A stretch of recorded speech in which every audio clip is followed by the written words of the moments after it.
large and incredibly irritating.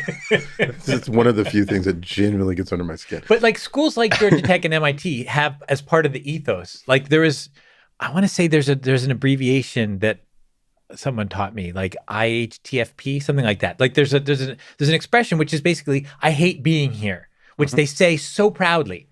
And that is definitely not the ethos at Brown. Like Brown there's a little more pampering and empowerment and stuff. And it's not like we're going to crush you and you're going to love it. So yeah, I think the ethoses are different. That's interesting. Yeah. We had drown proofing. What's that? In order to graduate from Georgia Tech, this is a true thing. Feel free to look it up. A lot of schools have this, by the way. No, actually, Georgia Tech was apparently the first. Brandeis has it. Had it. I feel like Brandeis Georgia Tech was the first in a lot of things. It was the first in a lot of things. Had the first master's degree in mascot. Stop that.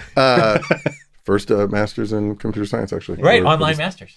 Well, that too, but way back in the 60s. NSF really? grant. Yeah. We had the Nice. first information and computer science master's degree in the country.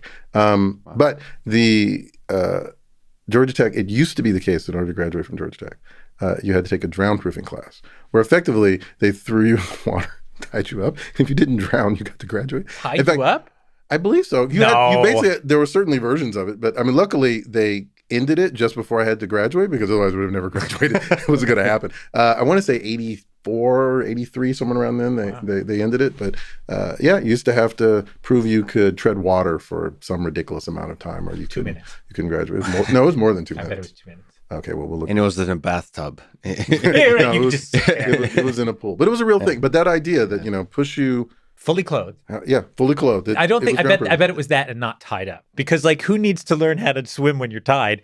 Nobody. But who needs to learn to swim when you're actually falling into the water dressed? That's a real thing. I think your facts are getting in the way with a good story. Oh, that's fair. That's fair. I didn't. Thank All you, right. Mike. So they Sometimes tie you up. The narrative matters more. But whatever it was, it was called drown proofing for a reason. The point of the story, Michael, is struggle. No, but that's good. It does bring it back to struggle. Right. That's a part of what Georgia Tech has always been, and we struggle with that, by the way, about what we want to be, and particularly as things go. But you sort of, how much can you be pushed without breaking, and you come out of the other end stronger, right?